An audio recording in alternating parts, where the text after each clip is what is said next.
Amén. Que Dios le bendiga una vez más. Hoy queremos extender nuestro saludo a todas las congregaciones nuestras, valles de bendición en los diferentes países, que estarán luego en la tarde o más ahorita viendo el mensaje y participando de la bendición que Dios nos da aquí. A todos los hermanos que desde Argentina hasta Francia y diferentes países, todos los domingos, Dios les permite escuchar el mensaje. Agradecemos a todos aquellos que nos envían mensajes, dándonos estímulo porque se edifican. Lo lamentamos por el brujo que también nos ve, un brujo que hay en Haití, que también se hizo suscriptor mío y que me ve, y que me injuria, me insulta, me maldice, pero yo soy bendecido por el Señor, y los que Dios ha bendecido, ninguna maldición le cae. ¿Verdad que sí? Porque Dios dijo que el que bendijera a Israel, Dios lo bendecía a él. Así que no me preocupa lo que el brujo o los brujos hagan allá, porque yo soy un siervo de Dios y Dios me protege y me guarda, y hasta el día de hoy estoy en victoria. Yo predico la palabra, hermano, y yo no predico la palabra para recibir like.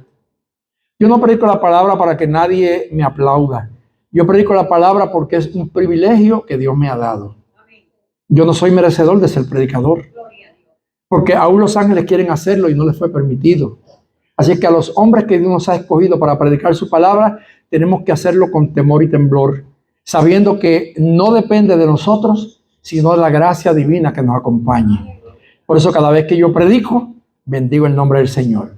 Hoy se conmemora en diferentes países que creen en Cristo, el día de la resurrección. Mucha gente lo celebra como una tradición, pero esta mañana temprano yo le envié un mensaje a todos los hermanos pastores de nuestras iglesias, porque en estos días hay una batalla donde, no sé, este evangelio moderno de la prosperidad y muchas corrientes que han entrado, como que tratan de alejarnos a nosotros de una cultura que ya tenemos. Aunque digan que fue la Iglesia Católica quien estableció la Semana Santa, para mí todas las semanas son santas. Y yo no tengo que esperar el Viernes Santo para ir al templo y el Domingo de Resurrección. Yo todos los días creo que mi Cristo vive. Pero sí aprovecho la oportunidad que, como los gobiernos de los países cristianos dan estos días libres, le dan vacaciones a la gente, y yo me doy cuenta que mucha gente en estos días está más sensible a la predicación del Evangelio, se sienten más motivados a ir a la iglesia, pues yo tengo que ser más sagaz que los hijos de las tinieblas y aprovechar estos momentos para predicar el Evangelio de la resurrección, para que esos que tal vez entran religiosos salgan cristianos, porque el Evangelio no es religión, el Evangelio es poder de Dios para salvación a todo aquel que cree. Así que dicho esto, vamos a la Biblia. Yo quiero en el día de hoy predicar y quiero que usted vaya conmigo al Evangelio de Marcos, el capítulo 16. Evangelio de Marcos, capítulo 16. Y voy a leer del versículo 1 hasta el versículo 8. Yo me voy a quedar sentado para poder verlo mejor, pero ustedes, todos los que deseen, se pueden poner de pie. Y lo leo a la gloria del Padre, del Hijo y del Espíritu Santo. Cuando pasó el día de reposo, María Magdalena, María la madre de Jacobo y Salomé compraron especias aromáticas para ir a ungirle. Y muy de mañana, el primer día de la semana, vinieron al sepulcro ya salido el sol. Pero decían entre sí, ¿quién nos removerá la piedra de la entrada del sepulcro? Pero cuando miraron, vieron removida la piedra, que era muy grande. Y cuando entraron en el sepulcro, vieron a un joven sentado al lado derecho, cubierto de una larga ropa blanca, y se espantaron. Mas él les dijo, no os asustéis. Buscáis a Jesús Nazareno, el que fue crucificado. Ha resucitado. No está aquí. Mirad el lugar donde le pusieron. Pero id, decid a sus discípulos y a Pedro que él va delante de vosotros a Galilea. Allí le veréis como os dijo. Y ellas se fueron huyendo del sepulcro porque les había tomado temblor y espanto, ni decían nada a nadie porque tenían miedo. Puede sentarse. Ya la hermana Saraí nos presentó en oración para que Dios sea el que me ilumine la predicación del día de hoy. Yo quiero utilizar como tema bendiciones de la resurrección. Creo que la resurrección de Jesucristo trajo una serie de bendiciones incalculables, innumerables, que si nos ponemos a tomar nota no vamos a llegar al fin. Pero quiero destacar algunas de ellas que es muy necesario que la iglesia las conozca para que sepamos dónde nosotros estamos parados. Primeramente, luego, antes de entrar a Marcos, quiero decirle que la primera bendición que yo recibo de la resurrección de Jesucristo es la seguridad de nuestra fe. Durante todos estos domingos pasados, ya van creo que 8, hemos estado predicando acerca de la fe, un tema que no lo hemos terminado. Pero si hoy yo predico de la fe, es porque precisamente cuando me voy a 1 Corintios, el capítulo 18, versículo 4, o sea, capítulo 15, versículo 14, perdón. Fíjense bien lo que la Biblia nos dice. El apóstol Pablo, hablándole a los corintios, le dice: y si Cristo no resucitó, vana es entonces nuestra predicación, vana es también nuestra fe. Y luego en el versículo 17 dice: y si Cristo no resucitó, vuestra fe es vana, aún estáis en vuestros pecados. Fíjense cómo el apóstol Pablo se diría a los corintios, para que ellos entiendan que la fe que ellos predicaban y practicaban era una fe que tenía fundamento, que no era simplemente un invento de un grupo de gente que le siguió a Jesús y que inventaron un cuento de hadas para que ellos hablaran acerca de eso. No, todos esos que fueron testigos de la resurrección de Jesús tuvieron la convicción y la seguridad de que en realidad Cristo resucitó. Y leía Saraí en la lectura devocional cómo era que el gobierno de Roma le pagó a los soldados para que dijeran que los discípulos se habían robado el cuerpo de Jesús mientras ellos dormían. Esto se hizo un dicho en Jerusalén. Hasta el día de hoy, muchos del pueblo judío no creen que Jesús resucitó. Ellos creen que sí se lo robaron. También hay otra vertiente donde hay gente que dice que Jesús, lo que le pasó en el Calvario fue que él sufrió un desmayo, que él perdió el conocimiento, pero que luego, estando en la tumba, él despertó, recobró el conocimiento. Y hay hasta una historia que dice que él que se fue a Cachemira, en la India, y que no se fue solo, se llevó a María Magdalena, porque de acuerdo a esos incrédulos, María Magdalena era la mujer de Jesús, porque de acuerdo a ellos Jesús tenía esposa. Y se han inventado el cuento de un libro que se llama Cristo vivió y murió en Cachemira, que yo tengo en casa, que no puede leer todo el mundo. Ellos han traído el invento de que encontraron en Cachemira una tumba que dice que es Jesús de Nazaret, y que allí está también la inscripción de que María Magdalena está enterrada allí y los hijos que supuestamente Jesús tuvo. Todo eso es antibíblico, porque la Biblia en ningún momento nos dice a nosotros que Jesús se casó, porque Jesús es Dios. Y aunque Él vino como hombre a pagar un precio por la humanidad vestido de hombre, pero Él no vino para reproducirse, porque entonces hubiera muchos Jesucitos y muchos Diositos, y eso no es así. Él es el único, un solo nombre mediador entre Dios y los hombres, y nadie más es como Él. Por lo tanto, nosotros tenemos que saber que solamente Él fue dado para la redención de la humanidad y que era el único que podía pagar el precio para que el hombre fuera redimido. Así que Jesús murió en el Calvario, pero Él resucitó. Y pregunto a los que están aquí, ¿cuántos lo creen que Él resucitó? Díganlo más fuerte. Yo lo creo porque Él está aquí. Yo no lo veo físicamente, pero su Espíritu Santo me hace sentirlo. Y yo sé que mientras yo estoy aquí, Él está paseándose entre nosotros y nos da alegría, nos da gozo, nos hace decir aleluya, nos hace decir gloria a Dios, porque su presencia está con nosotros en el día de hoy. Servimos a un Cristo vivo, no a un Cristo muerto. Así que yo pienso que la primera bendición que yo debo recibir es estar seguro de que mi fe no es vana. Y algo vano es algo que no tiene peso, que es hueco, que el viento se lo lleva como el tamo. No, nuestra fe tiene peso. Nuestra creencia tiene peso y tiene evidencias de que Cristo está vivo y que está sentado a la diestra del Padre y que pronto viene a buscar la iglesia. ¿Cuántos se van con Él? Yo quiero irme con Él.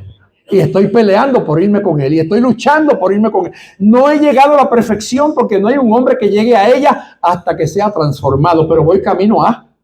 Voy luchando contra todo aquello que a Él no le agrada para yo poder celebrar las bodas del Cordero junto con Él. Pero quiero ir rapidito porque son varias bendiciones que quiero resaltar en el día de hoy.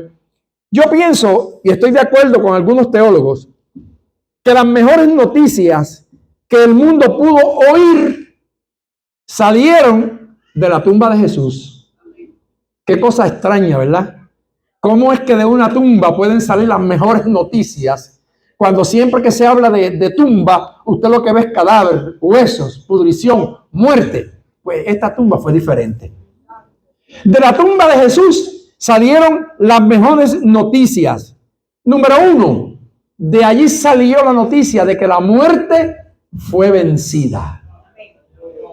De la tumba de Jesús salió la noticia de que la muerte fue vencida. Celébrelo. La muerte fue vencida. Ya la muerte no puede apoderarse de ti cuando ella diga. La muerte está sometida al dominio y control del que resucitó de entre los muertos, que la venció allí en la tumba. Segunda noticia maravillosa, gloria sea al Señor. La muerte ya no tiene la última palabra. No, ya la muerte no tiene la última palabra. Ahora la última palabra tiene el resucitado. Y esa noticia salió de la tumba de Jesús. Así que tú no te mueres cuando la muerte diga. Yo no me muero cuando la muerte diga. ¿Cuántas veces yo he estado al borde de la muerte? La hermana Undice, y aquí hay una lista de gente que podemos decir que han estado al borde de la muerte, que hasta los hemos llorado creyendo que ya se van. Y de momento usted nos ve aquí, mire, de pie, predicando a Cristo, porque la muerte no tiene la última palabra.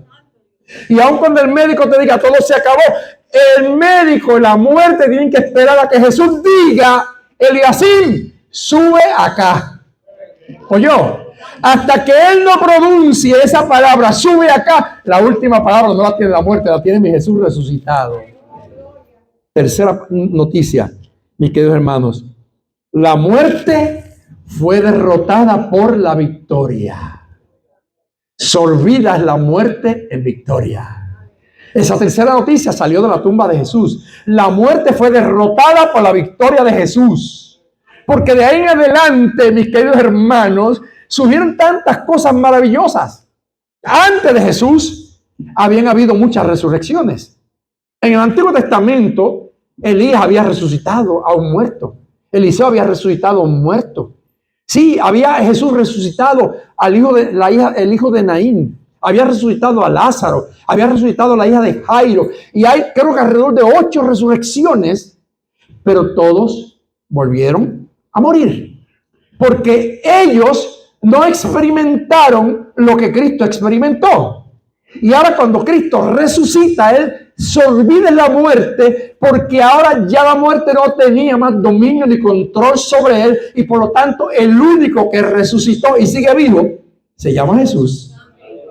Todos los demás que resucitaron para la gloria de Dios y dieron testimonio del poder de Dios, pero volvieron otra vez a descansar.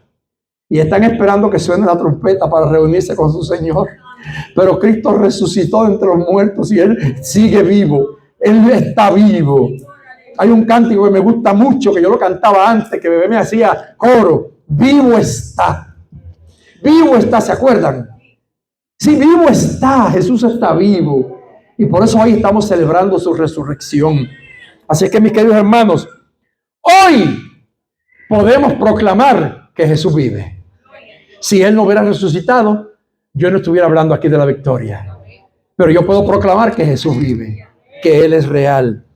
Voy al segundo mensaje que nos enseña, o sea, el tercero. Porque ya le dije que el primero era que podemos predicar y tenemos seguridad en la fe. Segundo, que salieron las mejores noticias de la tumba. Y tercero, que este mensaje que ahora vamos a ver refleja que los excluidos por la sociedad son privilegiados ante el resucitado. Y yo quiero presentarle, por ejemplo, este caso que la Biblia nos menciona aquí en Marcos. La mujer en la cultura hebrea no tenía valor, no se le contaba para nada. Al grado que usted ve que cuando Jesús hizo el milagro de la multiplicación, o los milagros, porque fueron 2 veces, de los panes y los peces, decía, y comieron 5,000 hombres, sin contar las mujeres y los niños, porque en la cultura hebrea las mujeres no se contaban. La palabra de la mujer, si usted no lo sabía, no tenía ningún valor y no se le permitía testificar en ninguna corte. Ningún juez aceptaba que una mujer fuera a testificar en la corte porque el testimonio de la mujer no tenía valor. Por lo tanto, la mujer era un ser marginado, al cual se le prohibían tantas cosas que a los hombres no se le prohibía. Sin embargo, ahora Jesús vino a cambiar la historia. Porque ahora cuando Jesús resucita entre los muertos, no se le aparece primero a Pedro, no se le aparece primero a Juan, no se le aparece primero a los discípulos, se le aparece ¿sabe quién? A María Magdalena. Se le aparece a María Magdalena y a otras mujeres que la acompañaron, que fueron hermanos que se destacan en la Biblia, porque aunque eran excluidas, aleluya, no tenían privilegio en Israel, aquellas mujeres se destacaron en la historia. Mire, cuando vinieron a arrestar a Jesús, todos los discípulos se fueron huyendo, excepto Juan. Todos, incluyendo a Pedro, se fueron. Las mujeres se quedaron. Así que hay mujeres que son más valientes que muchos hombres. Tal vez usted dirá, qué fuertes fueron y valientes. Pues miren, no se fueron. Cuando Jesús muere en el Calvario, el único discípulo que quedó fue Juan. Todos los demás estaban escondidos. Pero allí estaban las mujeres a los pies de Jesús. Valientes. Valientes. ¿Sabe Dios? Estoy ya usando yo mi imaginación. ¿Cuántas de ellas fueron salpicadas por las gotas de sangre de Jesús mientras caían de aquella cruz? Gloria al Señor. Y salpicaban los que estaban más cercanos. ¿Cuántas de esas gotas salpicarían aquellas mujeres? Y ahora son las primeras que se levantan temprano, el primer día de la semana, y ¿sabe qué hace? Habían preparado aromas, especies aromáticas para ir a ungir el cuerpo de su amado, porque lo siguieron amando aún cuando sabían que estaba muerto. Aquellas mujeres demostraron un amor tan sincero que no importaba que aunque lo vieran morir en el Calvario, expirar, y que dijo, en tus manos encomiendo mi espíritu, y que vieron cuando la lanza romana le atravesó el costado, y que vieron cuando lo llevaron a la tumba de José de Arimatea y lo enterraron allí, siguieron amando a aquel que le había dicho, yo resucitaré. Porque a los discípulos se les había olvidado que él dijo, yo resucitaré. Así como Jonás estuvo 3 días y 3 noches en el vientre de la tierra, yo en el vientre del pez, así yo estaré 3 días y 3 noches en el vientre de la tierra, pero al tercer día resucitaré. Oiga, muchas veces los hombres tenemos memoria corta, pero hay mujeres valientes que hoy en día yo las aplaudo. Y siéntase halagada, hermana. Siéntase halagada, porque es verdad que la mujer siempre en muchas sociedades ha sido marginada, como pasa hoy en día en los musulmanes, que las pobres mujeres en Irán no pueden permitir que le vean ni un dedo de un pie, no pueden permitir que le vean ni los ojos, no pueden nada, ninguna parte de su cuerpo puede mostrarse, porque eso es la mera razón de que las maten, de que las lapiden. Usted sabía que las niñas ya a los 9 años en Irán tienen permiso o son obligadas a casarse. Y si alguna niña se niega a casarse, la matan. Esto es salvaje. O sea, las mujeres son vistas todavía en países musulmanes como que son un objeto reproductivo. Como que simplemente es una cosa que es deseada por el hombre y nada más. Pero Cristo vino a cambiar esa historia. Cristo vino a mostrarnos que ante Dios no hay hombre ni mujer, que ahora tanto vale la mujer como vale el hombre. Y la resurrección de Jesucristo nos da ese mensaje. Esas marginadas ahora tienen el privilegio más grande de ver a Jesús resucitado primero que nadie, primero que los apóstoles. Ellos vieron a Jesús resucitado. ¿Cuántos le alaban al Señor? Gloria a Dios.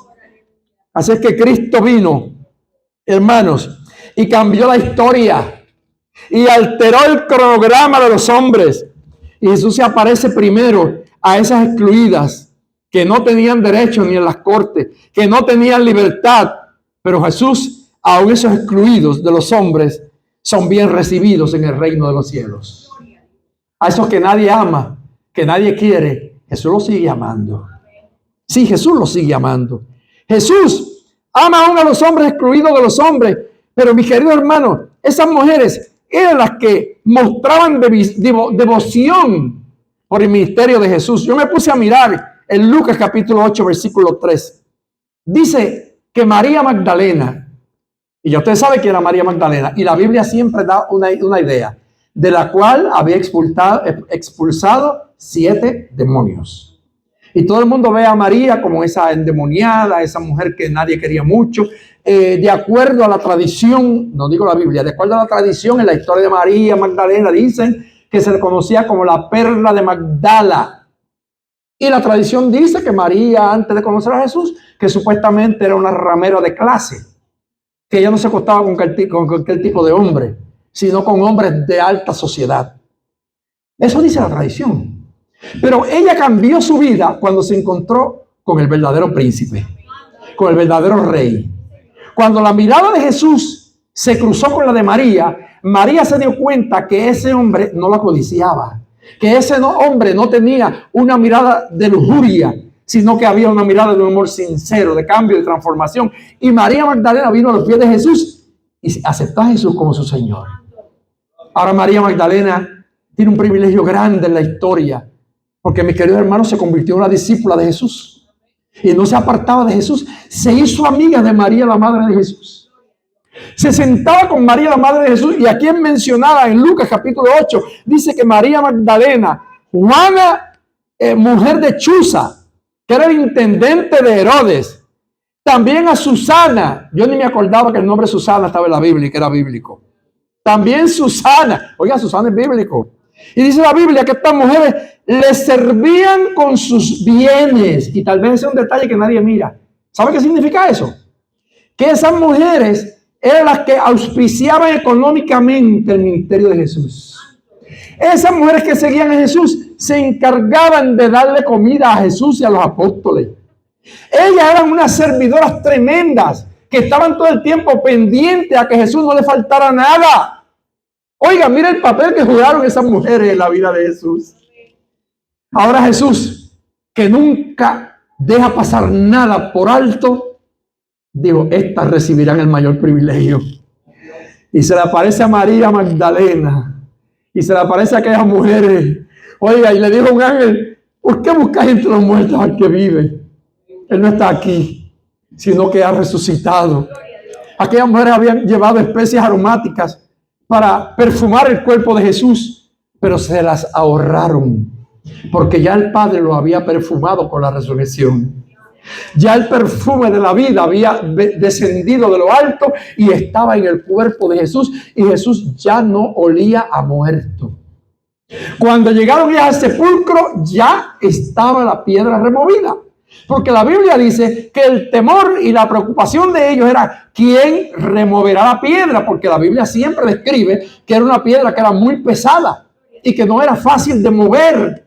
Pero antes de que ellas llegaran, se le adelantó un ángel. Y el ángel no tiene un peso limitado, porque es un espíritu. Y cuando ellas llegaron, se le habían adelantado y habían removido la piedra. Y cuando entraron, porque la Biblia dice que entraron al sepulcro, miren qué privilegio, entraron primero que Pedro, porque el segundo que entró fue Pedro. Porque aún luego, cuando ellos le dan la noticia, adelantando un poquito a los discípulos, Juan y Pedro salen corriendo juntos. Pero Juan llega y mira, pero no se atreve a entrar. Sin embargo, Pedro, más atrevido, y se mete de lleno y se da cuenta que los lienzos están doblados y que allí no está Jesús.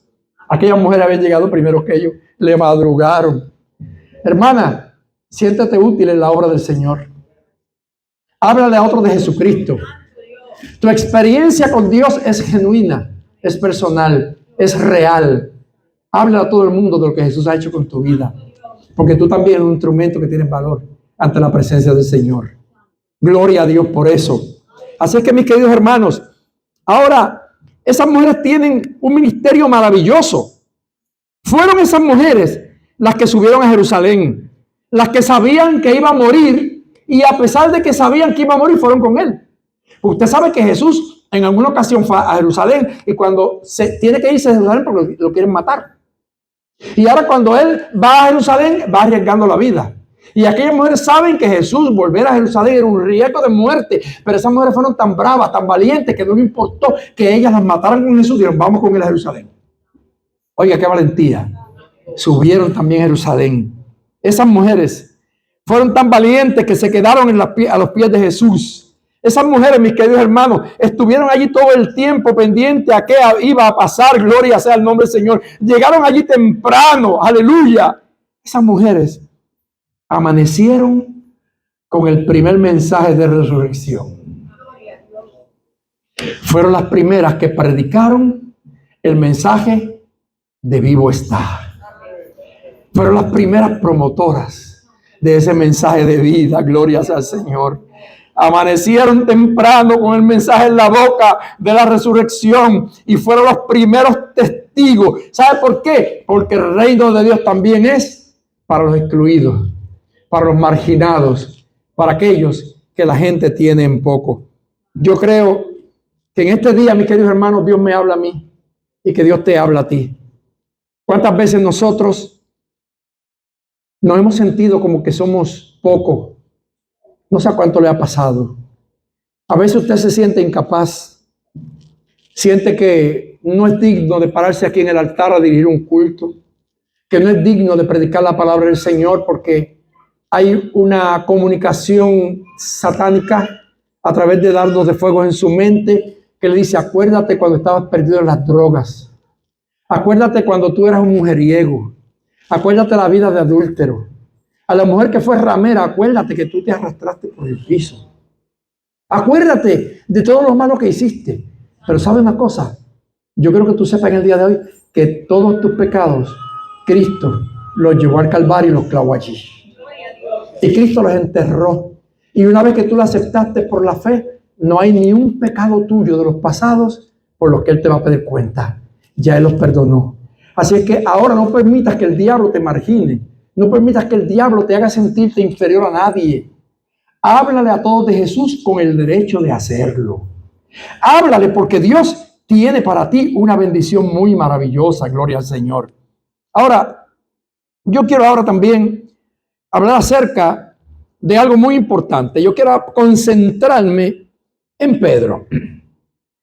Porque hay algo que es un mensaje también para mí acerca de Pedro. Pedro era el discípulo bravo, el que aun cuando estaba con Jesús no había soltado la espada. Siempre es el primero que es mencionado. Aun cuando se habla la lista de los apóstoles, dicen que estaban Pedro y Andrés. Todo el tiempo Pedro tenía como la batuta, era el principal entre ellos. Pedro siempre hablaba primero, siempre actuaba primero, se sentía el primero, el más útil. Pero fíjense bien. Aunque él aparecía siempre como el primero en la lista de los discípulos, ahora cuando Jesús es arrestado, Pedro huye, se esconde. Y Pedro comete atrocidades. ¿Por qué digo atrocidades? Porque fíjense bien, Pedro le había dicho a Jesús, aunque todos te abandonen, yo jamás lo voy a hacer. Pedro le había dicho a Cristo, yo estoy dispuesto a dar mi vida por ti. Pedro le había dicho a Cristo, yo iré contigo hasta la prisión o hasta la muerte. Pero ahora, ese mismo Pedro, que creía ser más valiente que los demás, que había sacado la espada y que había cortado la oreja de Marcos, ese mismo Pedro ahora lo niega, se separa, dice que no lo conoce, blasfema. Ahora se da cuenta que no era el mejor, que era el peor. Oye, ahora Pedro se da cuenta que no era el mejor, era el peor. ¿Cuánta gente cree eso? Hay gente que cree que ellos son, usando la frase común, la última Coca-Cola del desierto, y no se dan cuenta que ellos son los menos indispensables. Porque en la obra de Dios nadie es indispensable. Todo el mundo es necesario, pero nadie es indispensable. El único indispensable es Jesús de Nazaret. Ahora Pedro no era el más valiente, era el más cobarde. Porque se atrevió a sacar una espada para defenderse. Y para defender a Jesús con espada, los demás se quedaron tranquilos. Obedecieron la orden de Jesús. Y Cristo tuvo que reprenderlo y decirle, guarda tu espada. Porque la espada mata, la espada muere. Fíjese bien. Ahora, quiere decir que el que se creía el mejor era el peor, el más valiente era el más cobarde, el que se creía ser el primero era el último. La resurrección de Jesucristo nos hace confrontarnos con la realidad de nuestra humanidad. Sí, hermanos. Pero hoy yo quiero que tú sepas que Pedro representa a muchos cristianos que también han caído, que han fallado, que no se sienten ya discípulos, se sienten arruinados, avergonzados. Pedro, cuando Cristo resucita, ya no se siente discípulo. Porque ahora la conciencia lo está castigando, le dice, qué traidor fuiste, qué ingrato fuiste, tanto que él confió en ti, cuántos milagros viste y ahora tú lo traicionaste. Así que el pensamiento de Pedro ahora lo excluye. Le dice, ya tú no eres digno de ser discípulo. Oiga, pero qué tremendo es el amor de nuestro Señor Jesucristo. Pedro no se siente discípulo porque se había negado a sí mismo, había negado a Jesús, había negado su fe, había negado su discipulado, había negado su apostolado. Todo esto lo había negado en el momento en que él negó a Jesús. Todo esto había renunciado a lo que él tanto había dicho que él era. Pero yo quiero que usted sepa en el día de hoy que Pedro negó a Jesús, pero Jesús nunca negó a Pedro. Grábese esto. Por eso es que este mensaje de la resurrección para ti y para mí es que Dios nunca se olvida del que ha caído. El mensaje de la resurrección nos dice que Cristo, aun aquel que le ha fallado, que le ha traicionado, que ha cometido errores, lo sigue amando. Al grado que luego cuando Jesús habla con él, mis queridos hermanos, mire, Jesús le dice, Pedro, ¿tú me amas? Pedro, ¿tú me amas? 3 veces lo preguntó. ¿Pedro lo amaba? Sí, lo amaba.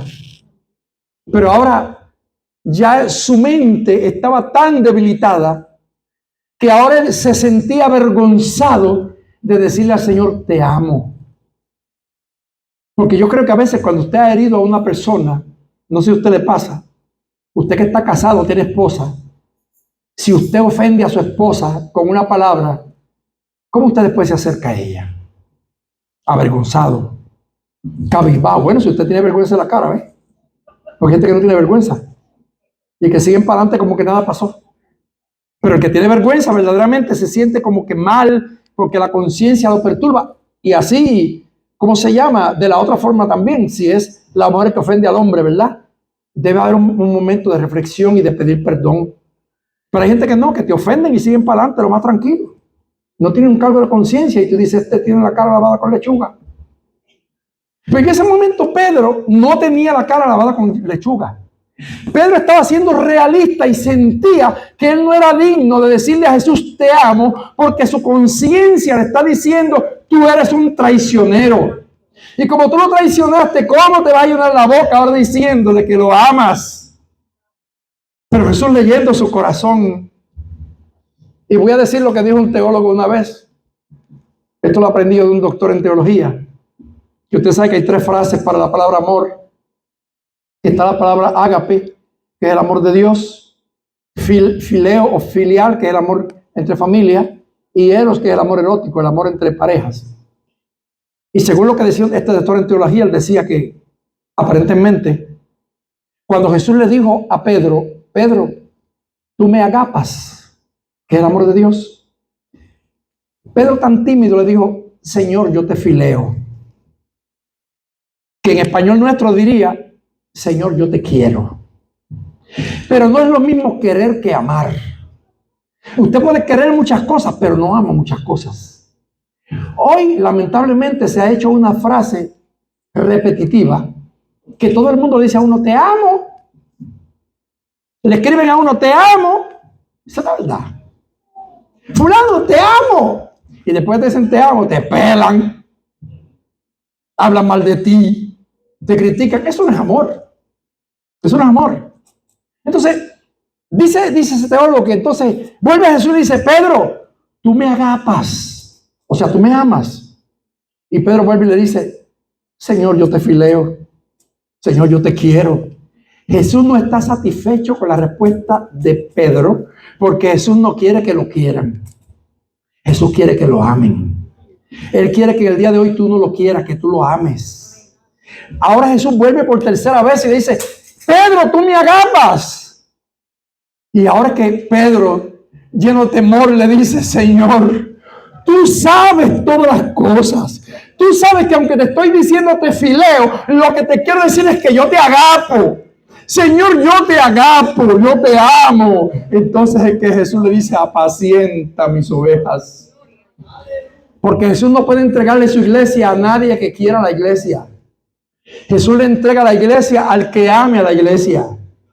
Por eso es que estamos como estamos el día de hoy, porque hay muchos pastores que quieren ser pastores. Hay muchos líderes que quieren ser líderes, quieren tener un liderato, quieren tener una iglesia, pero no aman la iglesia, no aman la congregación. Ven a la gente viviendo mal ante los ojos de Dios y los dejan que se pierdan porque los quieren tener ahí.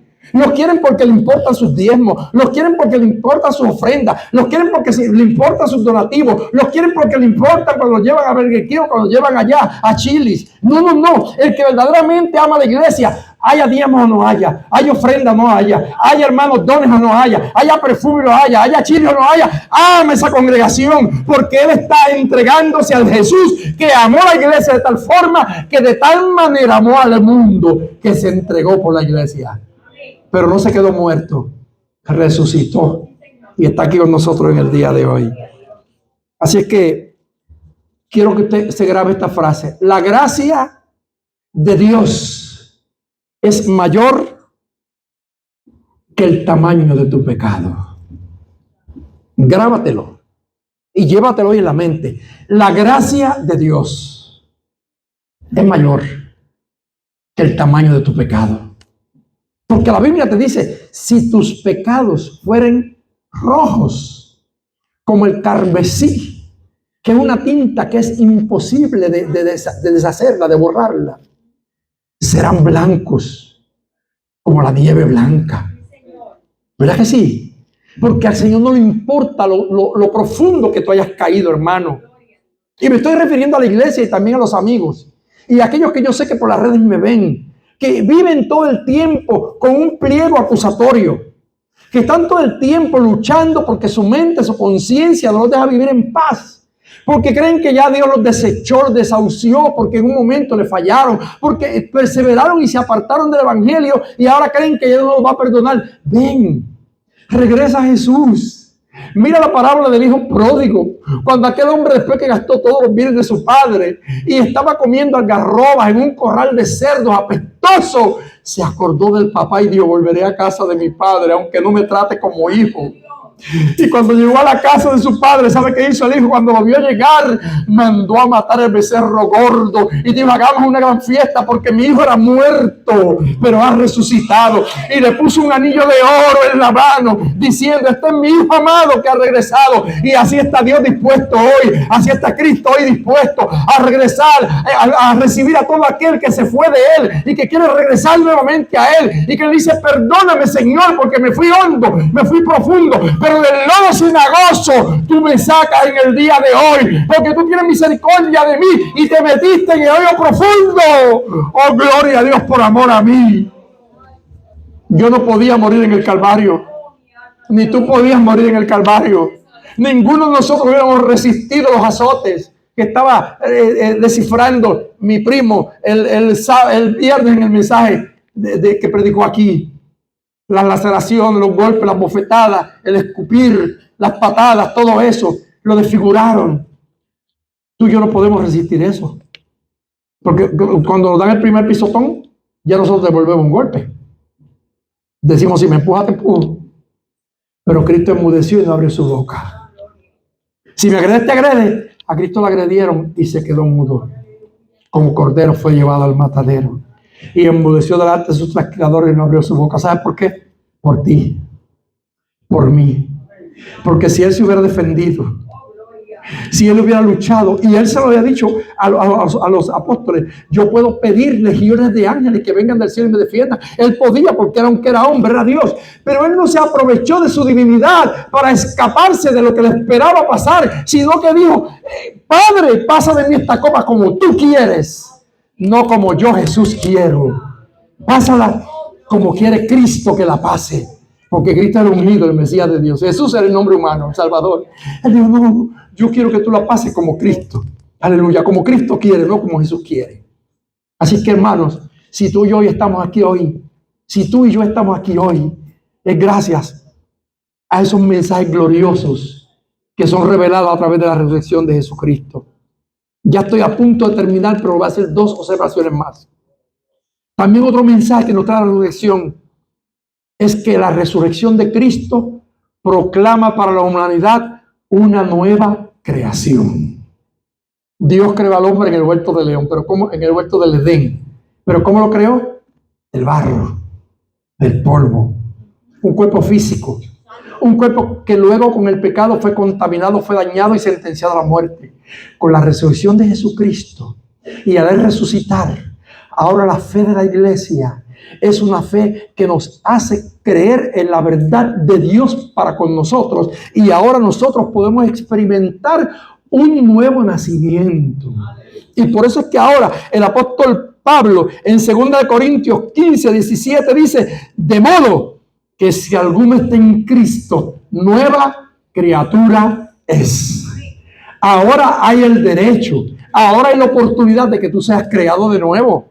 No ahora para volver a morir, sino para vivir eternamente. Porque a través de la vida que Cristo nos dio por su resurrección venciendo la muerte, ahora la muerte no es mi dueña. Ahora mi dueño es la vida que Cristo me la dio a través del Calvario y a través de su resurrección. Por lo tanto, yo soy una nueva criatura. Las cosas viejas pasaron, todas son hechas nuevas. Tus pecados quedaron atrás, los míos quedaron atrás. Y hoy yo soy una nueva criatura. Así que yo puedo proclamar en el día de hoy una nueva creación de la que le habló Jesús a Nicodemo. ¿Qué debo yo hacer? Tienes que nacer del agua y del Espíritu. Tienes que nacer de nuevo. Y Nicodemo no entendía.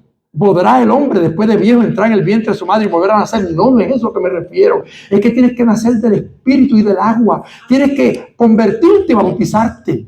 Tienes que recibir el don de la vida que Dios da a través de Jesucristo. Y ahí eres una nueva criatura. Gloria al Señor. Escuche bien. Y lo último que quiero que usted asegure a través de la resurrección es que a partir de la resurrección de Jesús, Él nos garantiza que Él va al frente de la iglesia. Por eso dice ahí, cuando habla, dice, dile que vayan a Galilea porque yo voy allá primero. Yo iré al frente de ellos a Galilea. Yo los voy a esperar allá. Iglesia, Él nos está esperando en el cielo. Así es que la iglesia no anda a tientas y locas, sino que la iglesia no es una mera institución, sino que es un organismo vivo, dirigido por su mismo Señor, por Jesús. Va al frente como iba a esperar a los discípulos. Él preparó el camino para nosotros y por eso dijo, en la casa de mi Padre muchas moradas hay. Si así no fuera, yo lo hubiera dicho. Voy pues a preparar lugar para vosotros. Y si me fuere y preparar el lugar, vendré otra vez. Y os tomaré a mí mismo para que donde yo estoy, vosotros también estéis. Cristo ahora, ¿dónde está?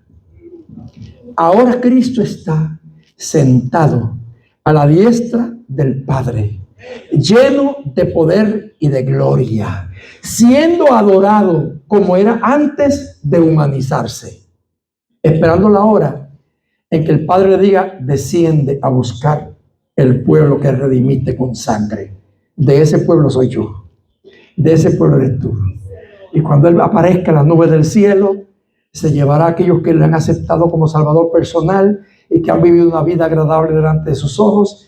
Entonces viviremos con Él por los siglos de los siglos. No está Cristo en un santuario celestial, como dicen los adventistas del séptimo día, esperando salir que de ese santuario donde está todavía sufriendo. No está tampoco en la hostia católica, que dice que está ahí en el pancito y que se lo comen en todas las misas. No, no, no. El Cristo mío no es un pedazo de harina. No está en un santuario celestial. Está lleno de poder y de gloria. Vino, escuche bien, vino como abogado para defender a los culpables ante el juez justo. Pero en su regreso termina su labor como abogado y viene como juez a juzgar a los vivos y a los muertos. Dios le bendiga, Dios le guarde y levante su mano y diga como decía la iglesia primitiva, el Señor ha resucitado. Dígalo conmigo, el Señor ha resucitado. Y como ha resucitado, yo también resucitaré. Dios le bendiga y Dios le guarde. Gracias.